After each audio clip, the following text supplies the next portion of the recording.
e ainda menos que convidados levem a resistência a ponto de massacrarem os enviados do dono da casa. As parábolas, diz ele, o incrédulo, são sem dúvida imagens, mas ainda assim, mister se torna que não ultrapassem os limites do verossímil. Outro tanto pode ser dito de todas as alegorias, das mais engenhosas fábulas, se não lhes forem tirados os respectivos envoltórios para ser achado o sentido oculto. Jesus compunha as suas com os hábitos mais vulgares da vida e as adaptava aos costumes e ao caráter do povo a quem falava. A maioria delas tinha por objeto fazer penetrar nas massas populares a ideia da vida espiritual, parecendo muitas ininteligíveis quanto ao sentido, apenas por não se colocarem neste ponto de vista os que as interpretam. Na de que tratamos, Jesus compara o reino dos céus, onde tudo é alegria e ventura, a um festim. Falando dos primeiros convidados, alude aos hebreus, que foram os primeiros chamados por Deus ao conhecimento da sua lei. Os enviados do rei são os profetas que os vinham exortar a seguir a trilha da verdadeira felicidade. Suas palavras, porém, quase não eram escutadas. Suas advertências eram desprezadas. Muitos foram mesmo massacrados como os servos da parábola. Os convidados que se escusam, pretextando terem de ir cuidar de seus campos e de seus negócios, simbolizam as pessoas mundanas que, absorvidas pelas coisas terrenas, se conservam indiferentes às coisas celestes. Senhor Jesus, nosso sempre bondoso Mestre, Joana de Ângeles, nossa amiga de todas as horas, amigos trabalhadores dessa casa e da tarefa dos nossos estudos, nós agradecemos antecipadamente por estarmos todos aqui reunidos para aprendermos um pouco mais dos ensinamentos de Jesus, para aprendermos um pouco mais de todos aqueles ensinamentos que precisamos para nos autoconhecermos. Essa é a nossa busca.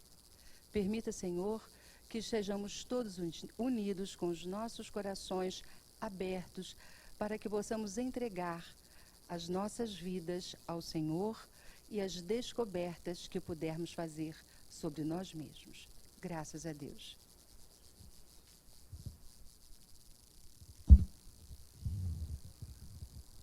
Boa tarde, gente. Viu? Vocês pediram, obtiveram. Salão principal. Vocês sabem que eu não gosto muito de salão, né? Até porque o nosso curso tem uma coisa da gente, né, tá num tratamento.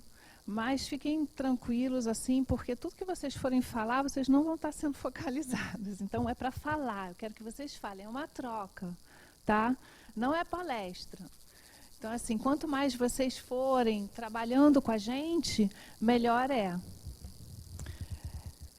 Quem que não veio na última aula? Bastante gente. Então, depois vocês fazem a inscrição lá embaixo, na secretaria, e qualquer coisa a gente passa um pouquinho do que vai ser o curso, tá bom? No final, que a gente explicou um pouco como é que vai ser um curso, de qualquer maneira é um curso tratamento, é um curso que tem um cunho especial, por isso que ele não tem nem pré-requisito. É para quem quiser chegar, quem quiser se entender, quem quiser se autodescobrir, mas é muito gostoso da gente fazer isso junto, porque às vezes a gente precisa do outro para se ver, né? Às vezes a gente não desperta alguma coisa em nós, aí o outro fala e olha eu aí. Bom, gente, como é que muda aqui, Jana?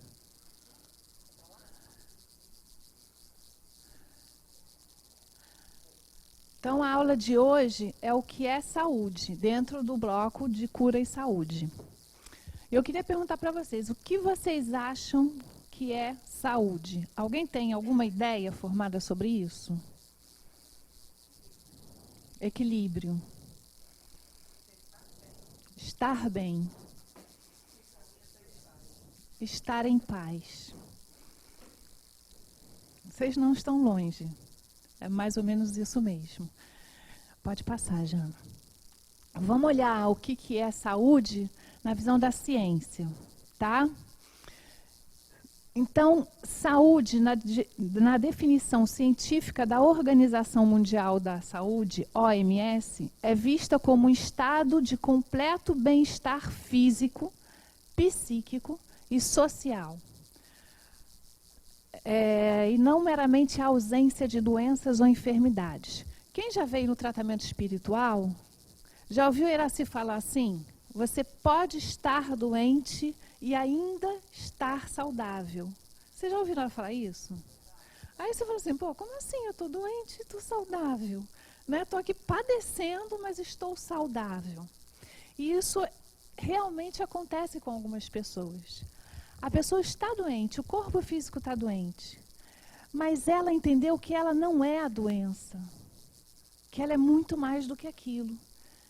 Que o que ela é uma coisa muito maior daquilo que os olhos podem ver e, às vezes, do corpo sentir. Então, eles começaram, e isso já é mais antigo, acho que é de 84, alguma coisa assim, essa definição. Mas ainda hoje ela não é entendida na sua totalidade. Porque a gente esquece que a gente não está sozinho, a gente não é só a gente. A gente vive numa sociedade, a gente vive dentro de uma família, dentro de um centro espírita, dentro do trabalho, não é verdade? E todas essas questões ainda hoje impactam com muita força naquilo que a gente é. Então, peraí, se isso tudo não estiver bem, se eu não estiver lidando com todas essas questões de bem, como é que eu posso estar saudável? Como é que eu posso dizer que tenho saúde se eu não consigo lidar com todas as minhas relações? Com tudo aquilo que o mundo me traz? E por que ele me traz? Então a gente começa a entender o que eles estavam falando do que é saúde, né? Porque se nós somos um ser, que somos praticamente um universo à parte, porque aqui dentro, cada célula, cada coisa que está em funcionamento, cada órgão, é o nosso universo. E nós somos o Deus desse universo. E tudo que vai funcionando aqui dentro, somos responsáveis por tudo que está aqui. Então, o que eu penso impacta em cada célula, o como eu ajo impacta em cada órgão, o que eu sinto está transmutando várias situações aqui dentro. Então, não é só o corpo por si só.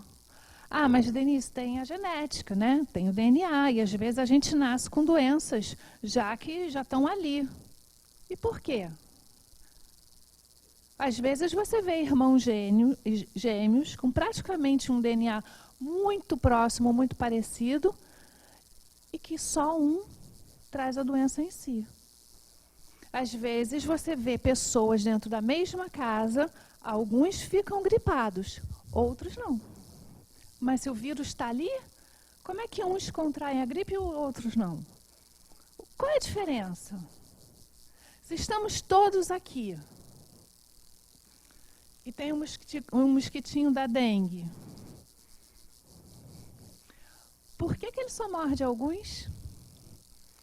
Por que ele só vai em algumas pessoas? Por que algumas pessoas têm a dengue num estágio que fica acabado e outras passam mais tranquilamente? Tem dores 2, 3 dias no máximo. O que é isso? A gente tem que lembrar que a gente é mente, a gente é emoção, a gente é corpo. A gente é alma, somos espíritos. O corpo é simplesmente uma representação daquilo que tem antes, que é o espírito, perispírito, plasmando a matéria, que é o nosso corpo. A partir do momento que a gente entende isso, fica tudo mais fácil. Alguns médicos já estão indo nesta direção, graças a Deus. Outros ainda são muito severos em relação ao estudo que tiveram dentro da academia, dentro da universidade. A nossa medicina hoje, ela é cartesiana. Quando a visão espírita é holística. Então, quando você pega um médico espírita, a visão dele é holística. É do ser, é total. A cartesiana faz o quê? Ela corta em pedaços. Eu vou estudar o fígado. Eu vou estudar a mente. Eu vou cuidar do coração. E não está tudo ligado? Nós não estamos ligados a uns aos outros? Então, como é que a gente pode separar? Se Deus nos uniu todos em um universo, para que a gente pudesse se relacionar e aprender, como é que a gente pode separar alguma coisa? Não dá. Então, essa visão holística, ela traz uma amplitude um pouco maior. Né? Aí você começa a ver, legal, os hospitais lá nos Estados Unidos, alguns já têm câmeras especiais para passe de cura, porque eles perceberam que o passe, a magnetização que as mãos têm, a energia que alguém tem e o outro está sem aquela energia, pode ser passada. E eles perceberam uma melhora incrível nos pacientes. Ué, mas e o corpo físico? O que tem a ver? Estou doente do corpo físico, como é que alguém bota a mão perto de mim e eu fico curado? O que acontece nesse processo aqui? Que energia é essa que passa para o outro e a gente nem vê? Como é que impacta isso na matéria? Então, os nossos olhos acabam deixando de ser só a verdade. A verdade é muito maior do que os nossos olhos podem ver. Não, peraí. O ser humano, um ser biopsicossocial. Não podemos estar centrados na doença, e sim na pessoa. Aprender a ver o ser humano como corpo, mente e espírito. Tem uma frase de Jung que eu gosto muito, que ele fala para os terapeutas, seguinte frase: ao tocar uma alma humana, seja apenas uma alma humana. Que você pode conhecer todas as teorias, todas as técnicas, mas lembrar que aquele ser que está diante de você é uma alma antes de ser qualquer coisa. E você tem que tocar ela através da sua alma. Então, ao invés de sentar diante de um médico, quando é um médico mais com uma consciência um pouco maior, ele não vai estudar só os exames. Ele vai conversar com você para saber o que está por trás daquilo. Porque ele está olhando a causa e não o efeito. Ah, tá bom, Denise, você está falando tudo isso, mas aqui pode ter um médico. E a gente, como é que a gente faz? Por isso que o nosso curso se chama Autocura. Vocês serão os médicos de vocês. Isso é autocura. Porque nós temos esse poder de nos autocurar. Somos o Deus do nosso próprio universo. Pode passar, Jane. Alguma pergunta, gente? Nada?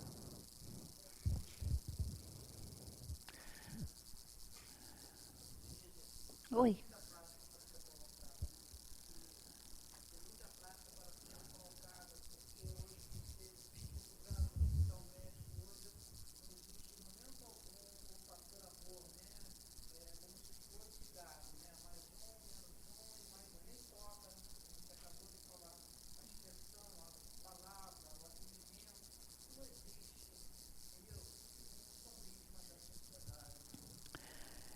Existe, mas numa escala ainda muito pequenina, né?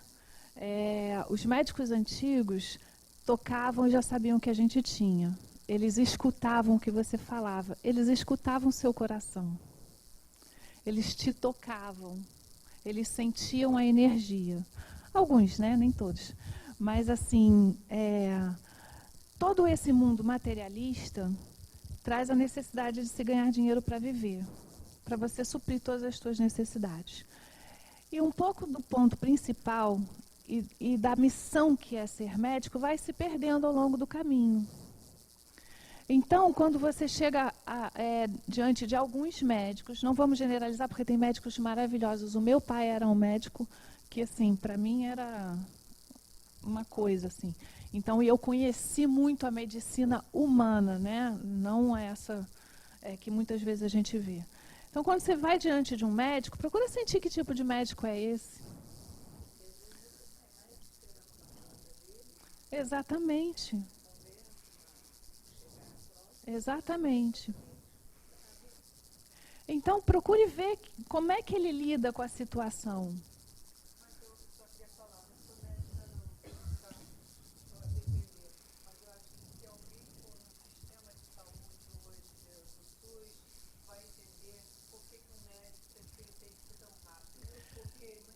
Muito bem colocado. Muito bem colocado.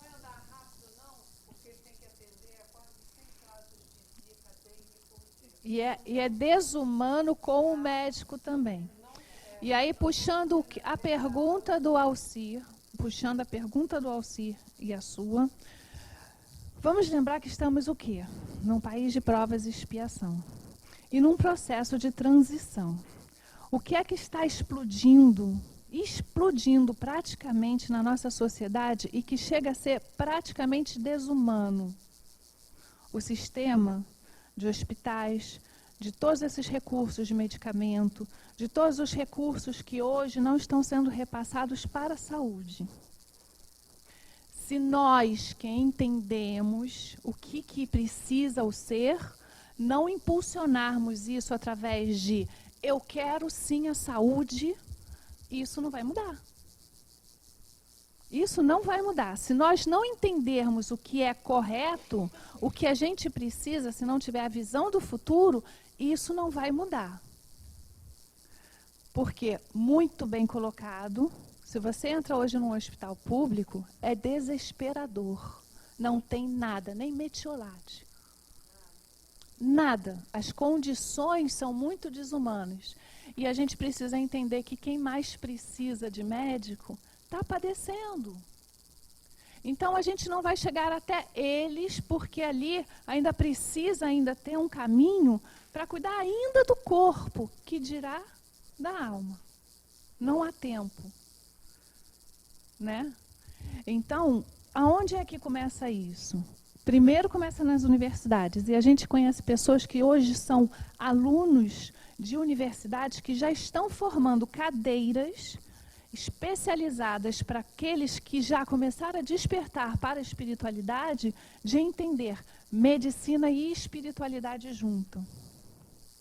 Porque se você estiver no meio de uma guerra e não tiver nada, mas tiver coração para tratar, você vai atender aquela pessoa, pelo menos como um ser humano. Mas isso precisa ser despertado, não pode ser negado. Pode, claro. Gostaria de refletir com vocês, quando a gente fala dessa situação da saúde, nós estamos falando de um sistema que a gente já sabe que tudo está ligado com tudo. Então, a Denise estava colocando para nós, estamos habitando um planeta de provas e expiações, vivendo um momento de transição planetária, onde a gente percebe, dá conta, identifica que as dores e a miséria humana ficam exacerbadas. Para onde a gente olha, a gente dá conta de que tudo se exacerba. Parece que a gente tem a sensação e a percepção de que, em vez de estarmos numa transição para melhora, estamos numa transição para piora. E essa é uma percepção equivocada. Quando a gente fala de saúde integral, se nós olharmos sistemicamente, temos necessidades em todos os aspectos. Naquilo que o governo deveria fazer, naquilo que o sistema de saúde deveria fazer, mas também daquilo que deveríamos fazer por nós mesmos. Porque se nós tivéssemos aprendido a nos tratarmos do jeito que é colocado nessa saúde integral, os consultórios médicos, os ambulatórios e as emergências estariam muito mais vazias. Elas hoje estão repletas porque nós todos como seres, na nossa condição ainda de aprendizado e de evolução, não entendemos como nos tratarmos, como nos curarmos. É trazer um pouco também, esse é o propósito do nosso curso, essa responsabilidade para nós. O que estou fazendo para ser uma criatura mais saudável? Saudável nesse sentido integral. Porque senão a gente vai procurar as razões da situação ou dos problemas fora. E o nosso objetivo é buscar o que tem dentro. O progresso, sendo inexorável, coloca o homem sempre diante dos seus limites, com o objetivo de promover a expansão da consciência de si mesmo e despertar o potencial co-criativo do Filho de Deus que todos somos. E o que é esse potencial co-criativo? Vocês já perceberam que tudo que tem dentro dessa sala, inclusive nós, veio de um lugar em comum, que é Deus? Tudo está transformado. Foi Deus que fez essa cadeira?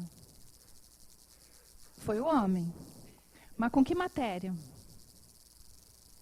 Em algum momento, essa matéria foi derivada de um único lugar, Deus. Que no livro dos Espíritos, para aqueles que não ainda estudaram, vem do fluido cósmico universal. Então, tudo que é matéria vem do fluido cósmico universal. E ele coloca todas as possibilidades para que nós possamos transformar, co-criar, sermos criadores. Quando a gente tem um filho, aquele filho que nós criamos, né? Falando das mães que a gente gerou e tal, é nosso filho. É nosso filho, mas antes de ser nosso filho, é filho de quem? De Deus.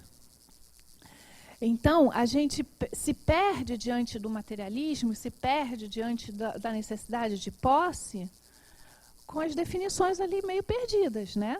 Assim, o que é meu, o que é dele. E, na verdade, não é nada disso. Isso é uma grande mentira. Não tem nada que é nosso. Somos co-criadores. A gente vai transformando. E o que a gente precisa para isso?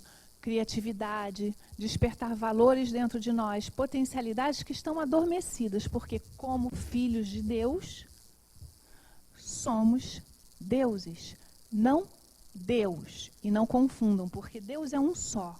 Deuses no sentido de possuir a divindade dentro de nós, capaz de fazer qualquer coisa que a gente precisar. A gente só não faz.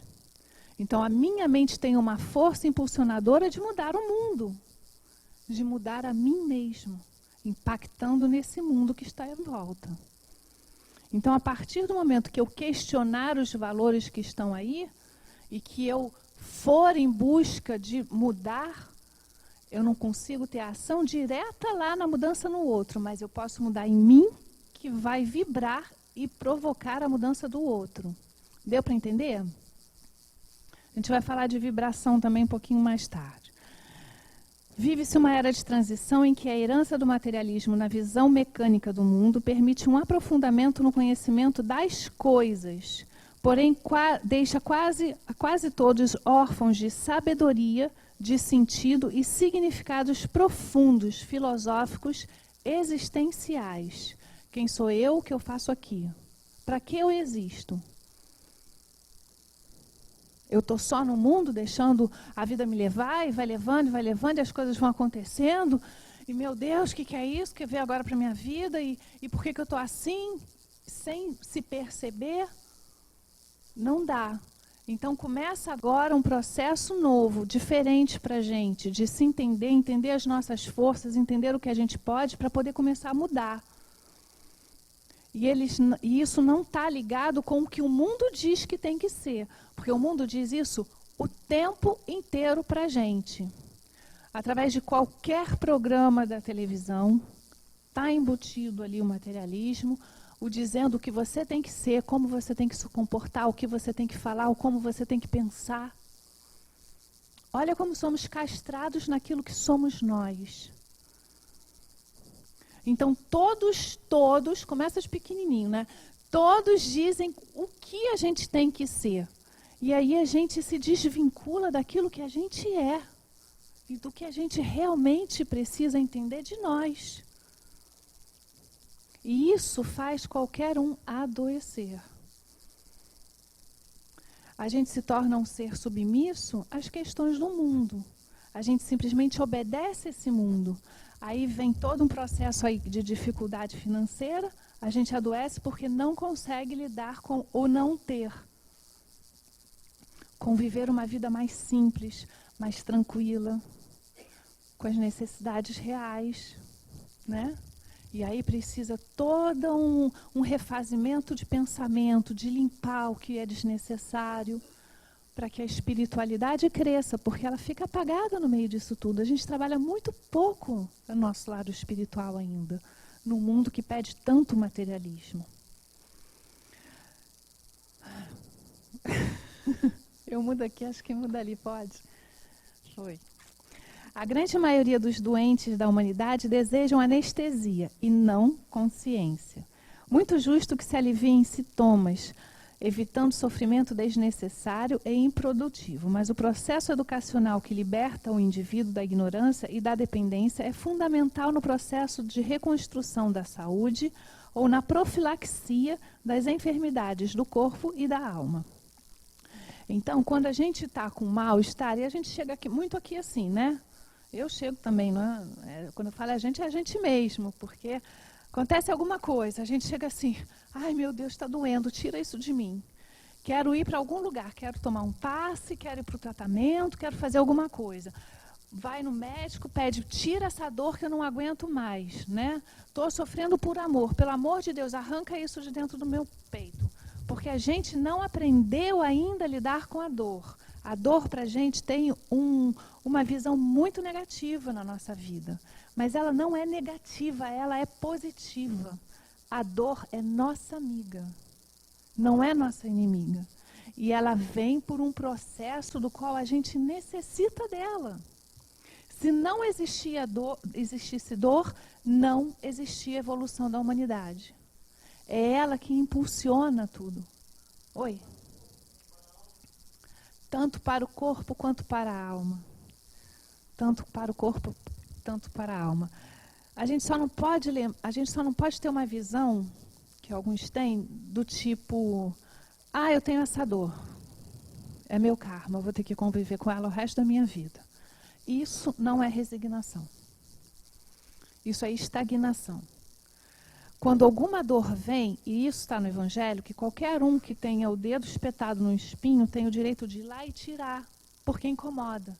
E é esse o movimento que o Pai pede de nós. Quando a dor vem, ela vem exatamente para provocar um movimento do tipo, quero sair dela. Como é que eu faço isso?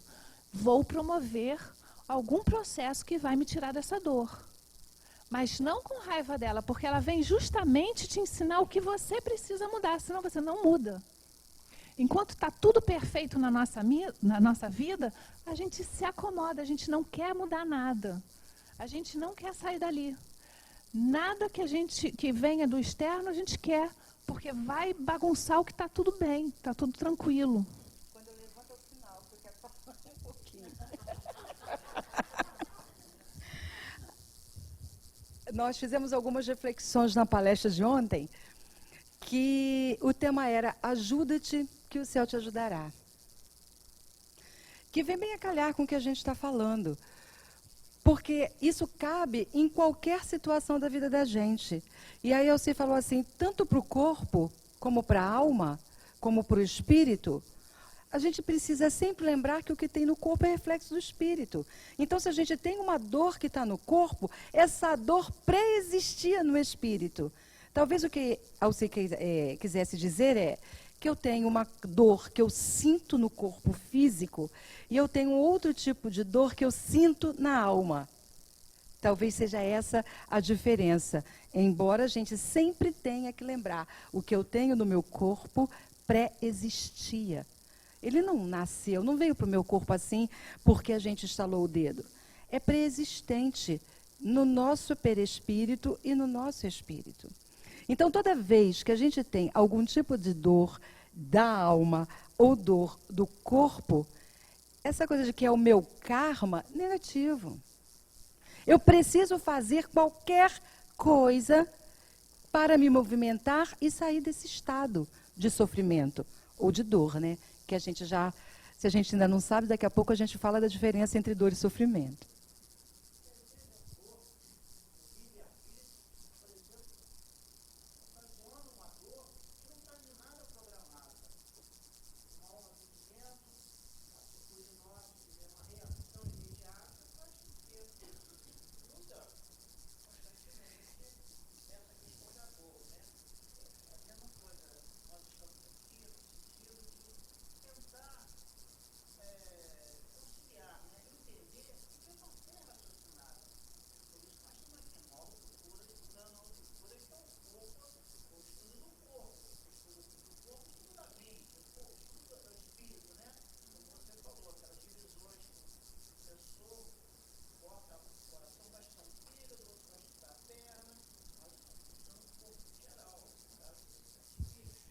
A gente tem que lembrar que somos seres em evolução, né? E a gente tem que ter um início, né?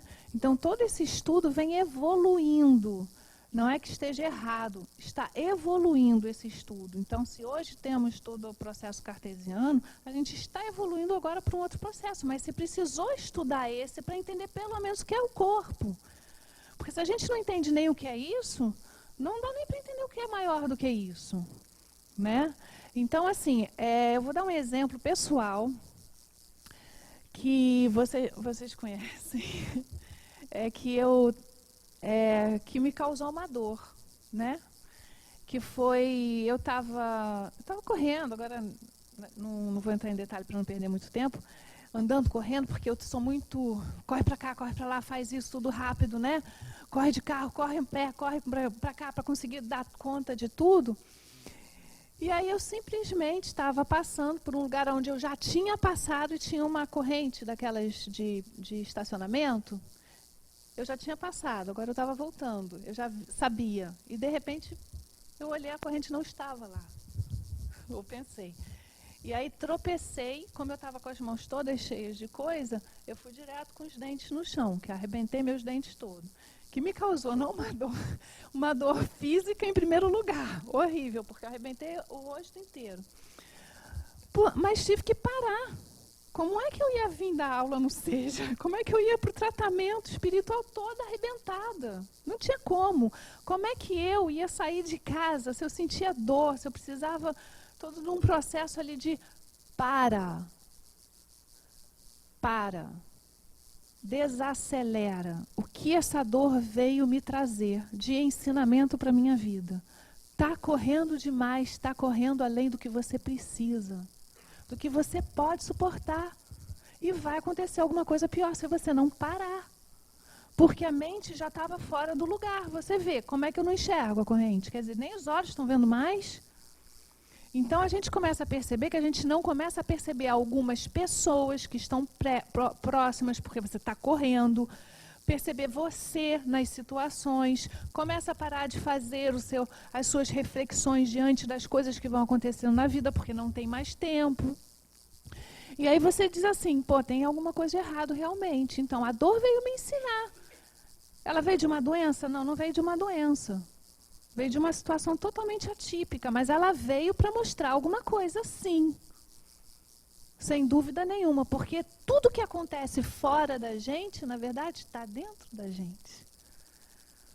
Não tem nada que esteja à nossa volta que não seja do que a gente precisa. Só quando é só informação, mas tudo que causa impacto em nós, pode ter certeza, tem alguma relação do que você necessita.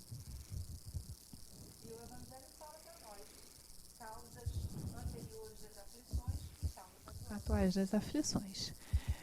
E eu trouxe um recadinho do nosso Bezerra de Menezes. Gente, esqueci.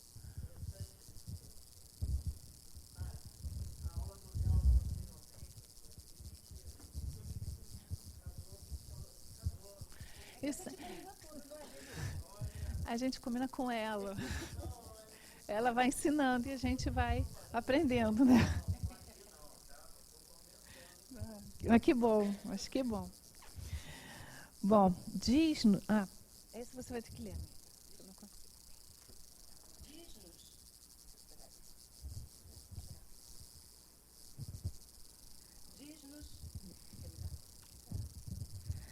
Diz-nos o médico espiritual Bezerra de Menezes: a medicina moderna, ainda eivada de enganos do materialismo, necessita da urgente e decisiva orientação de novos conhecimentos para que não se perpetue somente na produção de confortos orgânicos, uma vez que não sabe ainda se basear nos postulados do espírito imortal para edificar a verdadeira saúde.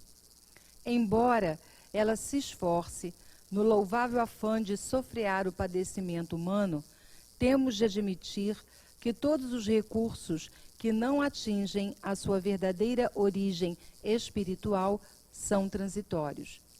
Acreditando que a vida é produto aleatório da matéria e ignorando que a existência se presta a finalidades divinas, a medicina de nossos dias ainda não é capaz de alcançar a verdadeira natureza dos males humanos, operando erroneamente no campo dos efeitos e não das causas, termina por sofrear o impulso que retorna sempre ao seu sítio de atuação, muitas vezes agravado, se não é adequadamente conduzido ao caminho da própria cura. Então, eu vou tomar o exemplo da própria questão que a gente estava falando sobre a crítica da medicina de hoje, né? E de como alguns médicos ainda estão pensando. Longe de criticar o médico, tá? Porque eu tenho uma profunda admiração pelo médico, como eu falei, até porque tenho sobrinha médica, né? Primo médico, amigos médicos, pai médico, todo mundo. Então, eu amo muito essa profissão. Tanto que eu estou no tratamento espiritual tentando ser médica, né? Aquela espiritual. Mas se a gente não percebe o erro, se a gente não percebe aonde estão os enganos, aonde estão as falhas, a gente não consegue curá-las. Então, vamos trazer esse ensinamento para a gente agora? Se eu não olhar para mim com verdade, aonde estão as causas de todos os meus males, das minhas doenças físicas e mentais, psíquicas, ou qualquer de outra ordem que possa aparecer, se eu não olhar com coragem, eu não vou saber o que tem de errado, o que está desorganizado ou em desequilíbrio. É preciso enfrentar o problema de cara, sem fugir dele.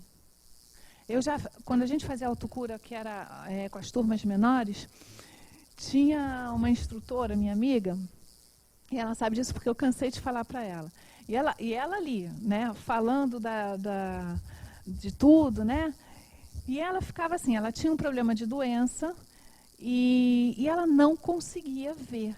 Ela conseguia enxergar de todo mundo, até as minhas. A dela, ela não conseguia ver. E ela sentava para fazer o autodescobrimento. E ela examinava. E ela não conseguia enxergar. Mas porque ela negava aquilo que estava tão na cara. A doença explodindo, gritando, estou aqui, está errado, muda isso. E ela não queria aceitar. Não queria ver. E aí a gente tem esse processo com tudo. Não é só na doença. Geralmente a gente fecha os olhos e não quer ver, não quer aceitar. Tudo aquilo que mexe com o ego, tudo aquilo que mexe com o orgulho, tudo aquilo que mexe com a gente vira a carinha e diz assim, não, eu não. Aí fica doente. Mexe aí, amiga. Oi? Quando a doença mexe muito com a dor física, deixa a gente numa fragilidade incrível. Tira a gente do eixo. Tira a gente do eixo mesmo. Algumas dores e algumas doenças conseguem desestabilizar a gente de uma maneira que fica muito mais difícil da gente encontrar tudo isso. Vou dar um exemplo simples. Labirintite. Quem teve já a crise de labirintite daquelas graves, que você não sabe se você está em pé ou de cabeça para baixo, sabe do que eu estou falando, porque você não consegue frear a mente. Porque você está como se estivesse completamente embriagada. dá náusea, e nem da cama você fica se segurando na cama, porque você não sabe se você está deitado ou em pé. O mundo roda, roda, roda, roda. É desesperador para quem sofre disso. Desesperador. Te tira do eixo. E aí esse processo exige toda uma volta para se centrar, para esquecer do mundo. É só você. Volta para o eixo, entende quem você é, entende de onde você veio, entende do Pai. É um exercício contínuo para você forçar a voltar para o eixo, porque provavelmente você está em desequilíbrio emocional e não quer ver. E aí tudo começa a rodar. E quando eu falo isso, provavelmente, as doenças, elas gritam, elas dizem o que elas são. Mas nem sempre, tá, gente? A gente, no espiritismo, a gente sabe que muitos daqueles casos têm a ver com isso. Mas existem exceções, existem causas anteriores de outras existências, existem várias variantes que a gente precisa levar em consideração. Eu vejo muita gente falar assim, fulano veio sem perna porque arrancou a perna do outro na outra existência. Não. Né? E pior, a gente ainda fica julgando e rotulando por causa disso. Não pode. O entendimento é muito maior do que isso. O que vier nesse mundo sem a perna significa para mim? Quais são as forças que às vezes eu preciso desenvolver? Às vezes não é expiação, é prova. Às vezes eu preciso trazer aquela força que está ali dentro para vencer a mim mesmo. Às vezes eu não fiz nada com a perna do outro. Sou eu mesmo que preciso vencer barreiras que estão aqui dentro, desenvolver potencialidades dentro de mim. Aí você vê aqueles seres mais do que iluminados, sem braço, sem perna, surfando numa prancha, só com um pedacinho de tronco e a cabeça. Aí você fala, caraca, é para aprender mesmo. Vai.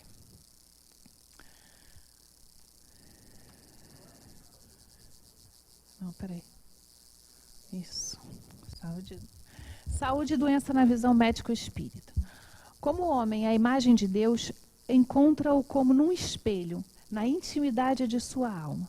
Afastar-se de Deus é como extrair as próprias entranhas, esvaziar-se e ser cada vez menos. Quando o homem, em troca, entra em si mesmo, descobre a divindade. Santo Agostinho. Então, a gente está percebendo que isso tem a ver também com esse reencontro. Religião é o quê? Não é religare, mas é se religar com Deus.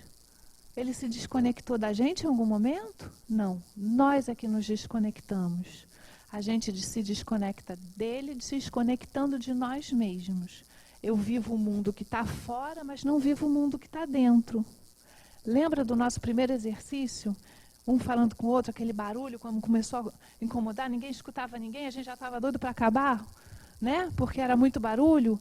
É esse o movimento de voltar para dentro de si e sentir, entender e trazer esse Deus de volta, o Deus imanente. Que a gente vai falar disso depois, em outra aula, senão eu vou me perder. A doença pode ser entendida como um convite do corpo, da sabedoria inata que há em cada um, manifestando o apelo ao reequilíbrio do ser perante a consciência ou a lei de Deus, bem como diante do seu próximo e do universo, com suas leis naturais. Não se trata de punição ou de castigo. Aí a gente vai lembrar de Joana falando muito dos arquétipos, né? Porque Deus dentro da gente é um arquétipo. E o arquétipo ele se manifesta em cada um de uma forma. Então vamos pensar assim, se eu pudesse fazer aqui desenhinhos, né? Eu ia desenhar Deus em forma de coração. A Jane ia vir aqui e ia desenhar em forma de estrelinha, luz. Aí veio o Ricardo e ia desenhar ele sentado num trono com aquela barba longa. Porque Deus, representativamente, está dentro de cada nós de uma forma diferente. Não dá para você dizer para o outro o que é Deus. Porque Deus não dá para falar dele, dá para sentir ele. É diferente. E ele está num arquétipo. Que por várias existências a gente veio acreditando que Deus era um pai punitivo. E a gente devia temer a este Deus. E aí vem Jesus dizendo que Deus Não é nada disso. É um pai amoroso, é amor. E a gente tem há 2000 anos já tentando quebrar isso dentro da gente, mas as nossas reações de culpa fazem com que a gente não consiga ainda se livrar dessa imagem que está dentro do nosso inconsciente e que tem uma força absurda. Porque ele está ali punindo todos nós a todo momento, através de uma culpa. Então a gente começa a perceber que a gente tem várias situações emocionais de nos autopunir por uma culpa que a gente não está sabendo nem de onde está vindo, mas que está no nosso inconsciente. Um exemplo bobo. Por que é que a gente come sem parar, sem sentir fome? Tem algumas situações, né? Ansiedade, mas a gente sabe que vai ficar feia. Tem uma amiga que dizia assim, eu falava assim, ai, vamos comer um doce? Deus me livre, você vai comer doce, vai ficar pobre e gorda. Porque gasta o dinheiro com um monte de doce e ainda por cima engorda. Aí eu falava assim, não vai acontecer. E aí você começa a perceber várias situações que te levam a querer o doce. Mas o que é aquilo? É só ansiedade? Por que a gente sabe que alguma coisa faz tão mal para a gente e a gente vai atrás dela? Por que a gente sabe que um relacionamento amoroso faz mal para a gente e a gente vai atrás dele? Por que a gente encontra pessoas que nos trazem coisas não muito legais e a gente ainda continua convivendo? Ou situações que a gente vai vivendo, né? Você quer ver um exemplo do materialismo? A gente sabe exatamente do que precisa, mas a gente quer ter mais. Mas a gente sabe que às vezes vai além do que a gente pode pagar e sabe que vai se endividar. Mulher é fogo para isso. Passou na liquidação, ela vai lá. Às vezes ela não precisa, mas ela vai lá. E vai gastar mais do que aquilo que ela pode pagar. E vai botando cartão de crédito, vai botando cartão de crédito, vai botando cartão de crédito. Daqui a pouco, o que eu vou fazer? Aí entra em desespero, aí não dorme, não come. Não... Que prazer aquela roupa trouxe para ela. Trouxe uma bela dor de cabeça, gente. E a gente sabe disso. Mas a gente vai deixando passar tudo, a gente não pensa. São situações dia a dia, cada um tem uma para contar, claro, não são todas as mesmas, mas que a gente pode entender essa culpa aí poderosa sobre nós. Saúde é a real conexão, criatura-criador, e a doença, o contrário momentâneo de tal fato. Então a gente pode entender isso de que forma? Toda vez que eu me afasto daquilo que é este ser, que é o self, que fala aquilo que eu preciso, toda vez que eu estou ligada ao ego, né? O que vai acontecer comigo? Todas as minhas ações ali, funcionando só no ego, provavelmente eu vou desenvolver algumas situações que vão me trazer problemas. E mais tarde, doenças, quem sabe? Toda vez que eu estou afastada das questões que são a minha verdade, aquilo que eu realmente sou, para aquilo que eu realmente vim, toda vez que eu começo a me afastar disso, eu vou trazer problema para a minha vida. Causas voluntárias das aflições. Pode falar, Alci.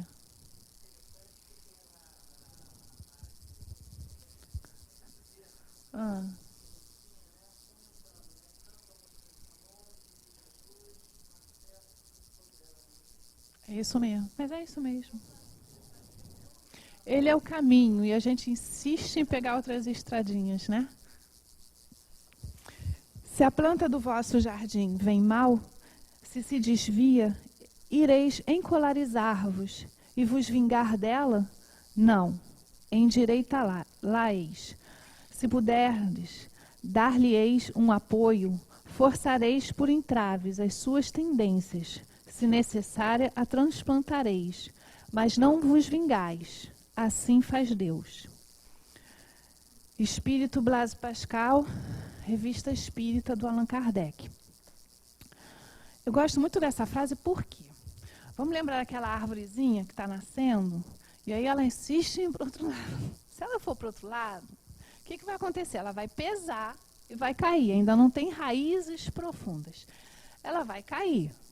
E aí o que o jardineiro faz? Ele vem lá com aquele pedacinho daquele toco, bota, amarra, para forçar ela a retornar para um caminho, porque ela tem que crescer em direção à luz. em direção ao alto. Então a gente tem que lembrar que toda vez que algum jardineiro, que é Deus na verdade, vier e botar aquela estaca ali para a gente voltar, ele não está nos punindo. Ele está nos redirecionando de encontro a Ele mesmo. Porque estar desconectado dele nos traz doença. E dói. Dói ter que voltar para um caminho que não é o que a gente escolheu. Que apesar do livre-arbítrio, né, que a gente apanha pra caramba por causa desse bendito livre-arbítrio, ele ainda tem a vontade maior. E ele sabe o que a gente precisa. Mas é ele que bota o dedo lá e diz tudo que vai acontecer na nossa vida? Não.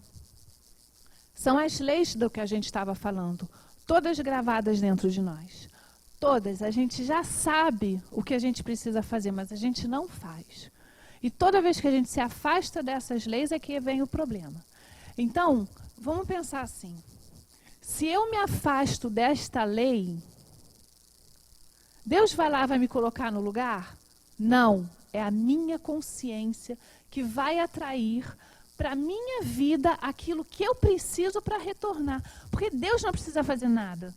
Ele já é, ele já está. Ele não precisa mexer uma palha. Tudo que acontece no universo já está. Então essa consciência de culpa vai atrair tudo que eu preciso, até que eu desperte e entenda o que eu preciso fazer, porque eu tenho as forças para saber caminhar. Agora, a misericórdia dele é impressionante. Mesmo quando você está atraindo tudo, você pede para ele, ele alivia. Ele alivia. Porque ele sabe, ele é um pai amoroso, ele não é um pai cruel. Não, vai ter que pagar até o último ceitil. Espera aí, não é bem assim, né? Ele é um pai misericordioso. Então, tudo aquilo, se vocês pegarem o livro Ação e Reação, do André Luiz, se vocês lerem o livro do início ao final, é culpa daqueles espíritos do início ao final, trazendo tudo que eles precisam. O que está fora é tudo que eu preciso, porque está aqui dentro. Aí tem uma diferença, porque tudo que acontece, eu acho que eu falei isso já, né? Ao invés da gente perguntar, por quê? Por que comigo? Por que Deus? Por que a vida está fazendo isso comigo? Por que eu fiquei doente? Por que não sei o quê? A gente troca. Para quê? Para que isso está vindo para a minha vida? O que é que isso tem que movimentar? O que é que eu tenho que pensar? É só trocar uma palavra, gente. É só trocar uma palavra que você vai ver que o sentido de toda a nossa vida começa a mudar e a gente começa a movimentar para outra direção. Joseph Gleber. Alguém aqui não sabe quem é Joseph Gleber? Joseph Gleber, que é um espírito que escreveu esse livro aqui, Medicina da Alma, e vários outros maravilhosos, que está na biografia do nosso curso. Ele foi um espírito fantástico na Segunda Guerra Mundial e ele trouxe muitos ensinamentos para a gente. Eu não vou contar agora a história dele, mas numa outra oportunidade eu vou voltar a falar dele, porque ele é realmente muito especial. É um dos médicos espirituais da nossa casa, do tratamento de cura. E Medicina da Alma. Ele tem Medicina da Alma, ele tem a Alma da Medicina, ele tem vários livros. E ele tem uma frase assim, num outro livro que se chama O Homem Sadio. Ele esclarece que a doença não é a perda da compreensão da verdade, é a rebeldia de não querer vivê-la ou de querer ignorá-la, que é aquilo que a gente diz, não pode negar. A gente não pode se negar. Não pode negar o que está dentro da gente. É lícito, é lícito. A gente não está aqui para ser apunhalado, julgado. A gente está aqui somente para aprender. Qual é o problema da gente errar, da gente ser imperfeito? Se a gente não somos espíritos perfeitos, se estamos caminhando para isso, como é que você pode exigir a uma criança que ela saiba fazer uma prova de faculdade? Não dá, ela vai errar. Ela vai aprendendo aos poucos, e a gente aprende muito mais com os nossos erros do que com os nossos acertos. Quando a gente acerta, aquilo se tornou coisa comum. Quando a gente erra, desenvolve dentro da gente uma situação que vai fazer você ter que vencer aquilo e aprender. E aquilo vai ficar registrado com muito mais força dentro da gente. Então, por que que eu me nego a errar? Eu não posso errar diante do outro. Eu tenho um orgulho gigantesco que me faz negar que eu errei. Me faz negar, não peço desculpa, não perdoo também. Eu estou sempre na posição de estar me desculpando. Quando alguém fala alguma coisa, eu já está se defendendo. Por que que eu não posso errar? Quem tem que dizer que sou perfeita? Você? Não. Então eu posso errar sim, desculpa. Errei. É simples assim. Se perdoar, gente. Aceitar a nossa humanidade falível é também deixar que esse orgulho que está tão fortalecido nas nossas almas e se diminuindo aos poucos. Sabe qual é o maior problema das casas espíritas? O milindre. É o milindre. Ah, porque fulano falou assim comigo. Ah, porque ele não sorriu hoje para mim. Ah, porque eu levei uma bronca da Iraci. A bronca da Iraci é a pior de todas. Porque tem um aspecto moral muito forte nela, que quando ela fala, você se derruba, desmonta inteirinho. Aí a primeira reação, raiva. Segunda reação, ela tem razão. Vamos consertar. Gente, o milindre é muito comum. A gente precisa trabalhar isso com muito mais frequência. Quando a gente milindra, é alguma coisa que está gritando aqui dentro da gente. Está desconfortável porque tem alguma coisa de errado. E geralmente não é o outro, é a gente. É a gente. Porque tem alguma coisa que está acionando na gente, que está deixando a gente desconfortável, e é ali que está o problema. Pode até ser que o outro não tenha razão, não importa. Ele simplesmente trouxe o desconforto, foi instrumento para isso, tira ele da frente e começa a olhar para você. Tem alguma coisa ali que está desequilibrada, tem alguma coisa ali que você precisa acertar. E isso é difícil demais. Eu me lindro todo dia eu tenho um milindre. Aí volta tudo de novo. Porque aí você começa no exercício, você vicia no exercício. Aí você vai, milindra, aí desmilindra, milindra, desmilindra. Dá um trabalho, gente. É chato isso, mas ainda faz parte da nossa condição humana. Então tá bom, milindrei, agora eu vou ter que desmilindrar. Né? Só isso. Quero. A doença só se expressa quando há reiteração no erro ou quando a gravidade dos efeitos gera ativação imediata dos mecanismos de reequilíbrio do universo em si ou em torno de si. A lei de justiça é equilibrada pela misericórdia. Se qualquer mínimo erro colocasse o homem em desarmonia profunda com as leis biológicas e divinas, não haveria ninguém saudável no planeta. Assim como há mecanismos fisiológicos de adaptação ao ambiente e às agressões físico-químicas, também os há no psiquismo e no corpo energético, regulando o despertar gradual para a vida superior. Então a gente vai pensar assim, se eu fizer isso, isso vai me trazer uma doença? Não necessariamente, né? Então assim, se eu errar uma coisinha aqui, né? Milindrei, vai me trazer uma doença? Não dessa forma, porque eu posso errar e ir lá consertar. Agora, se eu faço isso todo santo dia, por anos a fio, o que aquilo está me causando dentro? Eu estou desregulando todo o meu aparelho energético. Todo o meu perispírito vai se desregulando e vai impactar no meu corpo físico. E pode até não ser nessa existência, mas na próxima eu vou provavelmente apresentar. Uma tradução para milindrar é ficar com orgulho, se ofender.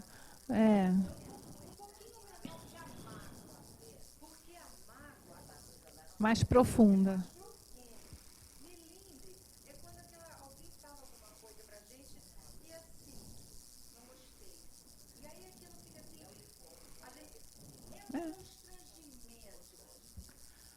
Ô, Jane, você está apertando isso aqui com muita força, vai quebrar isso.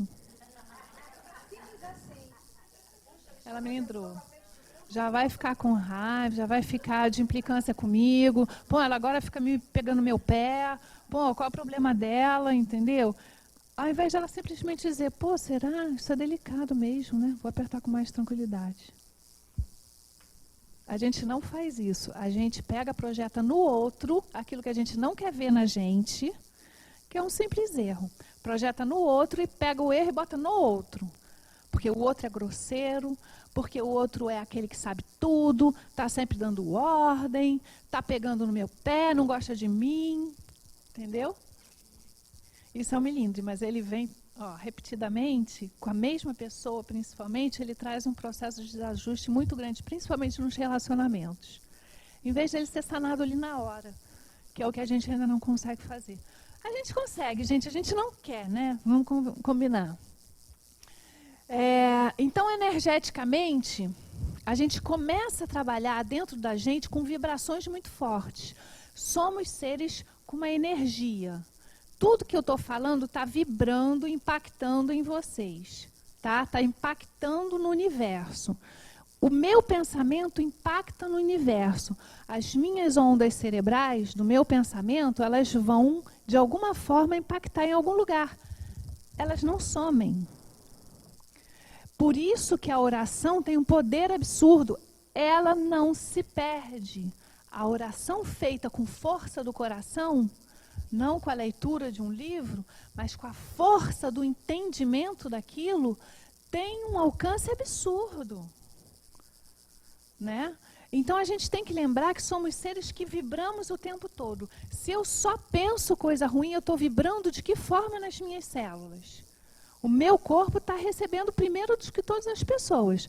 Uma pessoa que é chata, daquela que acorda de manhã reclamando de tudo, xingando todo mundo, chutando o pé da cama, né? Fazendo tudo aquilo que a gente sabe que tem pessoas que só vibram muito baixo, vai fazer o que com tudo que está à volta dela? Vai perturbar todo mundo. Agora a pessoa os outros? Não. Mas o que se faz tem impacto no outro, a não ser que aquele outro entenda que o que é do outro é do outro, o problema é dele. Chutou o pé na cama, o problema é seu, está com raiva.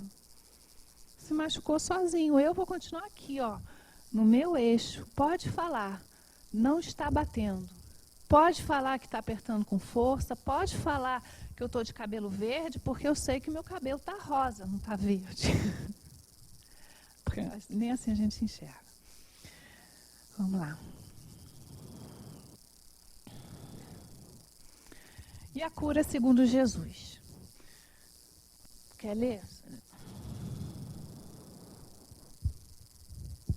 E percorria Jesus toda a Galileia, ensinando nas suas sinagogas e pregando o evangelho do reino e curando todas as enfermidades e moléstias no meio do povo. Mateus, capítulo 4, versículo 23. Vamos lembrar de uma passagem da vida de Jesus, que ele está chorando na frente dos apóstolos, depois de ter voltado da cidade e de ter feito algumas curas. E aí os apóstolos viram para ele e falam assim, Jesus, mas tu choras? Choro. Mas por que choras? Será de felicidade, né? Não, de tristeza. Por que choras de felicidade, de tristeza? Se tudo que a gente viu você fazer foi levar felicidade para os outros. A gente acabou de presenciar 3 curas muito importantes. E ele fala, eu não curei ninguém. O que vocês veem não é a cura. E aí os apóstolos ficam perguntando, mas espera aí, a gente viu você curando um cego, a gente conhece ele da aldeia, cego desde nascença.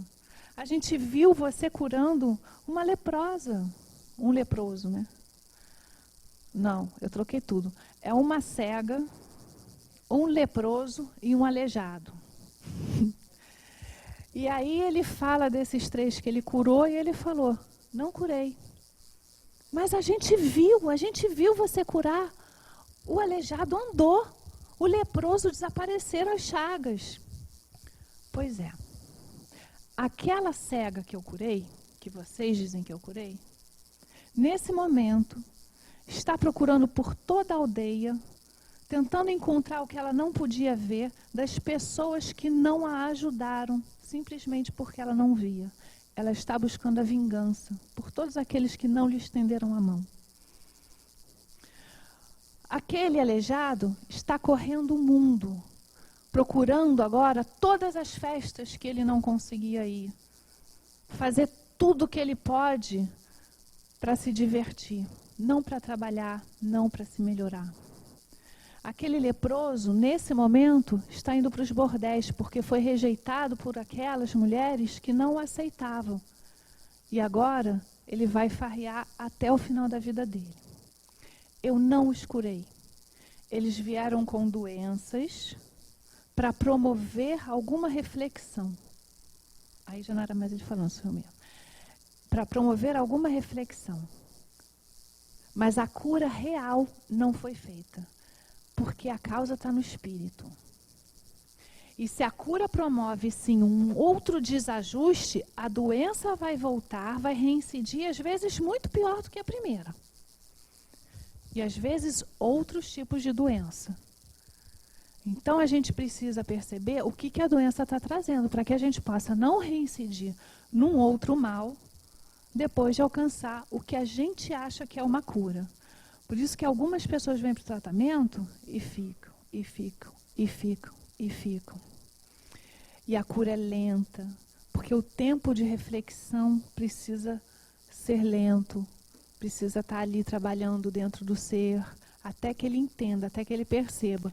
Porque às vezes você promove uma doença depois de muitas encarnações fazendo a mesma coisa. E como é que você quer, em uma sessão de tratamento espiritual, se curar? Milagre, desacreditem, porque nem Jesus acreditava nesse tipo de milagre. Porque ele sabia o que o ser precisava. Ele sabia o que estava por trás daquilo. E ele olhava enxergando aquilo que está dentro da gente. Aquilo que os olhos dos outros viam não era só o que Jesus via, ele via muito além.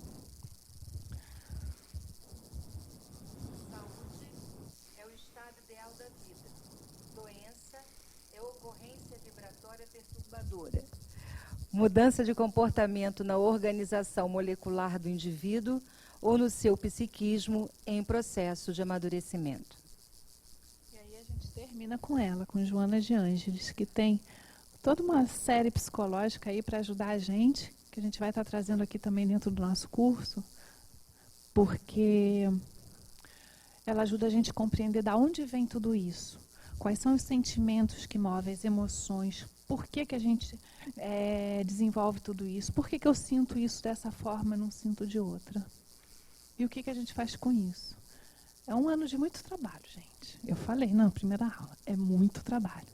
Então, assim, a gente vai trazer alguns conceitos para a gente começar a entender e vai trabalhar bastante. E eu quero propor um dever de casa para vocês, tá? Vocês conhecem aquele desenho da pizza? Desenho da pizza? Deixa eu ver aqui. Desenho da pizza. Vocês vão fazer o seguinte em casa. Não precisa. Eu só vou explicar como é que vocês vão fazer. Não, isso é só a biografia. São 3 livros, gente. O da aula de hoje, tá? Vida, Desafio e Soluções. Cura e Autocura, do Andrei Moreira. O Vida, Desafio e Soluções é da Joana de Ângeles. E Medicina da Alma, do Joseph Gleber, que é a biografia que a gente usou hoje. Como é que apaga aqui? Então, gente, a pizza, na verdade, é um gráfico, tá? Mas que a gente vai levar pra gente, tá? Para fazer pra gente. Então, é dever de casa para vocês. Vocês vão fazer a primeira vez, vai dar errado, porque vocês vão achar que uma coisa não é outra. E vão fazer de novo, até perceber o que realmente vocês estão fazendo com a vida de vocês. A gente busca o equilíbrio. E a ideia aqui não é colocar tudo na mesma proporção. A pizza é um gráfico que você faz, né, para saber as porcentagens, né? Então é o seguinte, vocês vão fazer o seguinte, eu vou botar uma pizza aqui minha, falsa, tá? Que eu não vou contar a verdade, não. Então, quanto de atenção eu estou dando para a minha vida familiar. Não é para a minha família, era para a minha vida familiar. Quanto que eu estou dando para a minha vida espiritual? Quanto que eu estou dando para os meus amigos, para a minha vida na sociedade, né, de relacionamento com os amigos? Quanto que eu estou dando para o meu trabalho? E aqui sobrou um negócio aqui que é... Quanto que eu estou dando para o meu estudo pessoal? Então, vocês vão ver, e assim, muda de acordo com que as nossas etapas da vida, tá? Se você fizer isso com uma criança, você vai ter que botar a realidade dela das etapas da vida dela. Ela não tem trabalho, ela tem escola. Então, assim, várias questões aí. Mas o importante é a gente perceber o que traz a saúde para a gente, numa plenitude, num homem integral, de completo que eu sou. Eu vivo numa sociedade, eu preciso trabalhar, eu vivo no meu trabalho, eu tenho que cuidar de mim, da minha saúde, eu tenho que cuidar da minha espiritualidade, eu tenho sim que me relacionar com a minha família, com os amigos, né? Então, assim, o quanto que eu estou dando para cada um disso? Algumas coisas disso vão sumir, tá? E não está errado.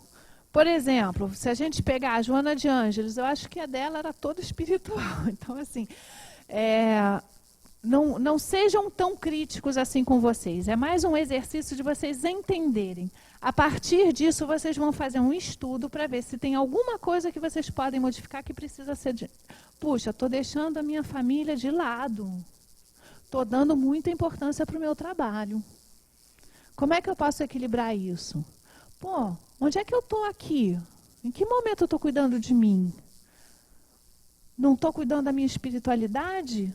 Estou cuidando só um pedacinho? É 1 horinha só por semana? Né? Então, a gente começa a fazer um exercício de buscar uma saúde integral dentro daquele primeiro conceito que a gente utilizou, né? Para que a gente possa entender, entrar num equilíbrio e perceber aonde é que eu preciso colocar um pouquinho mais de força e tirar, desacelerar em outro campo, tá bom? Cada um vai ter a sua pizza, não é? As pizzas não são iguais e elas não é uma tá certa, a outra tá errada. É um autoconhecimento de vocês de acordo com as necessidades que vocês vão identificar de vocês mesmos. Combinado?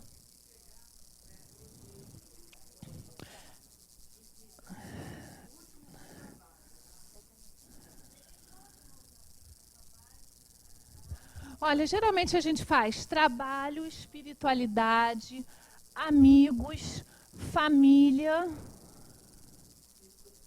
e estudo pessoal, tá?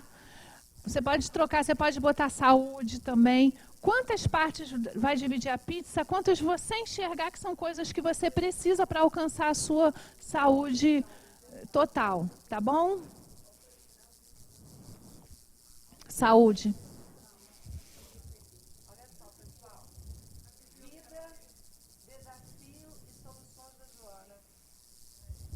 Que é esse aqui, ó.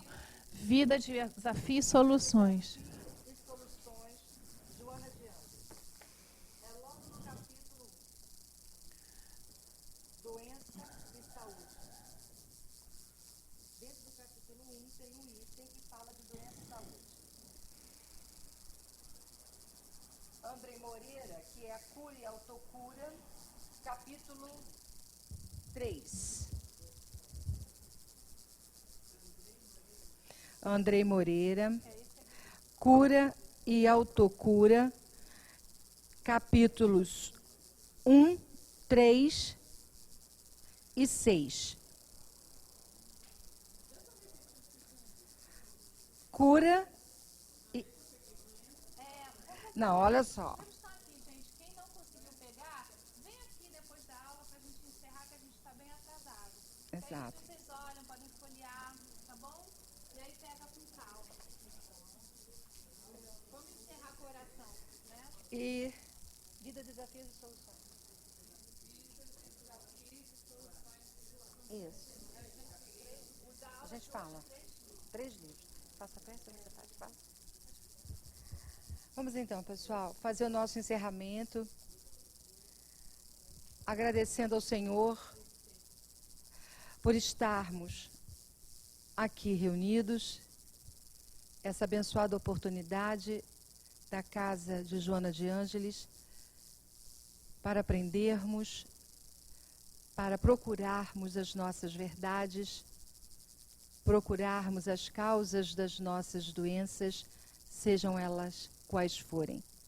Que possamos nos sentir fortalecidos para na semana que vem estarmos juntos, renovando os nossos propósitos, procurando sentidos e significados da nossa existência. Obrigada, Senhor. Fica conosco até a próxima semana, para que possamos nos sentir fortalecidos nessa jornada terrena. Graças a Deus. Gente, a pizza é colorida, tá? É uma cor para cada estado, tá? Uma para a saúde, uma para a família. É o que você quiser. É a fotografia do que está agora. Obrigada, gente.